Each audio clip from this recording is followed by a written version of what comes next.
Bonjour tout le monde, j'espère que vous allez bien. Dans cette vidéo, on va donc expliquer les notions de base de la biologie cellulaire pour les étudiants de S1 biologie. Qu'est-ce que d'abord la biologie cellulaire? Si vous observez le mot biologie, vous trouvez qu'il est constitué par deux parties, bio et logie.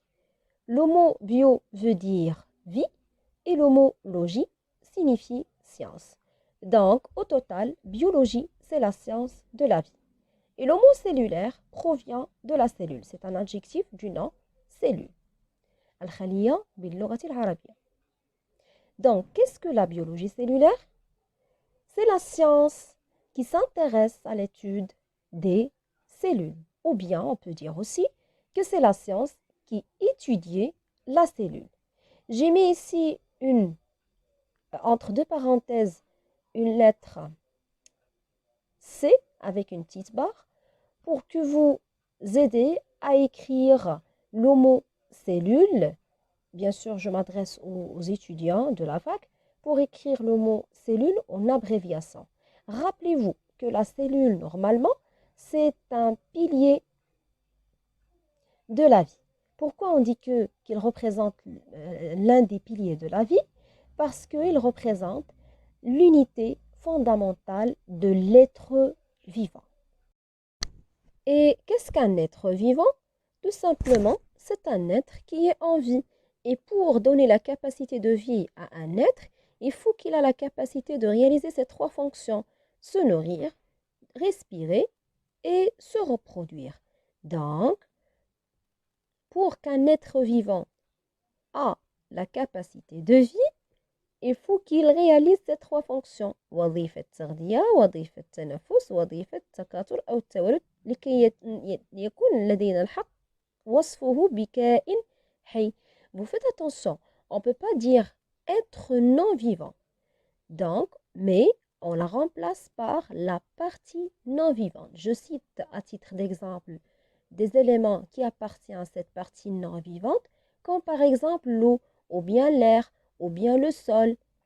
Le sol, par exemple, il n'a pas la capacité de se reproduire, alors que l'air n'a pas la capacité de se nourrir, alors que l'eau n'a pas la capacité de respirer. Donc, ce sont des éléments qui appartiennent à la partie non vivante. Et on dit que la cellule, c'est l'unité fondamentale de l'être vivant, car il représente l'unité structurale et l'unité fonctionnelle de cet être vivant. Commençons par l'explication de l'unité structurale. On dit que la cellule, c'est l'unité structurale des êtres vivants, car tous les êtres vivants sont constitués par des cellules ou bien une seule cellule. Chaque être vivant, chaque organisme ou bien le corps d'un être vivant est construit, c'est la traduction du mot binaire ou biniawi, construit par une seule cellule ou bien plusieurs cellules. En arabe, l'unité structurale, c'est وحدة بنيوية. بنيوية كلمة مشتقة من كلمة بناء، أي أن الخلية أو الخلايا تبني جسم الكائن الحي. C'est pour cela on dit que la cellule, c'est l'unité structurale des êtres vivants. Que ce soit des êtres unicellulaires ou bien des êtres pluricellulaires. Quelle est la différence entre les deux? Un être unicellulaire, c'est un être vivant constitué seulement par une seule cellule. Alors qu'un être pluricellulaire est un être vivant, EV, être vivant, constitué par plusieurs cellules. J'ai cité ici des exemples. Les êtres vivants qui sont constitués par une seule cellule, comme les bactéries, les élodées, c'est un végétal, et comme aussi le paramecium.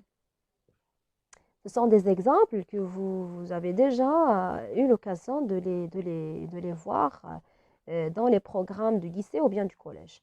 Alors, des exemples des êtres vivants pluricellulaires qui sont constitués par plusieurs cellules, citant les fourmis, les éléphants et les êtres humains.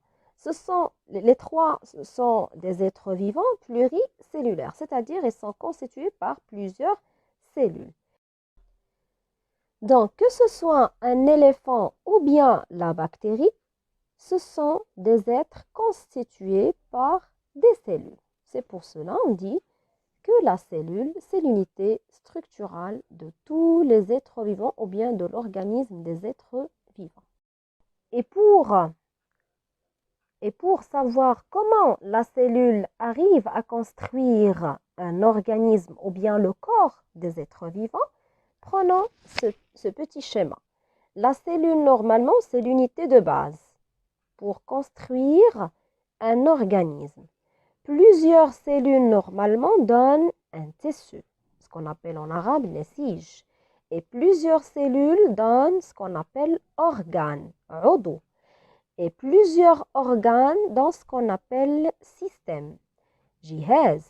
Et plusieurs systèmes dans ce qu'on appelle organisme. Ils représentent bien sûr le corps d'un être vivant.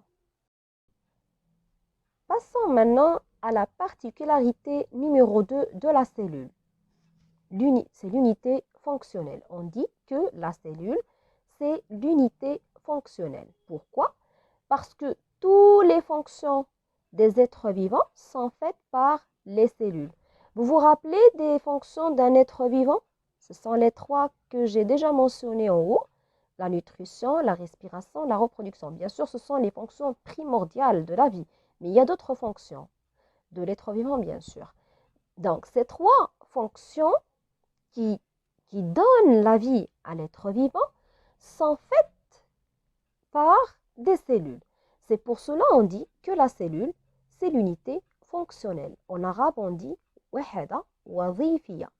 C'est-à-dire que الخلايا هي من تقوم بوظائف الجسم. Donc, rappelons le schéma que la cellule, c'est l'unité fondamentale de l'être vivant car il représente l'unité structurale et l'unité fonctionnelle de l'être vivant.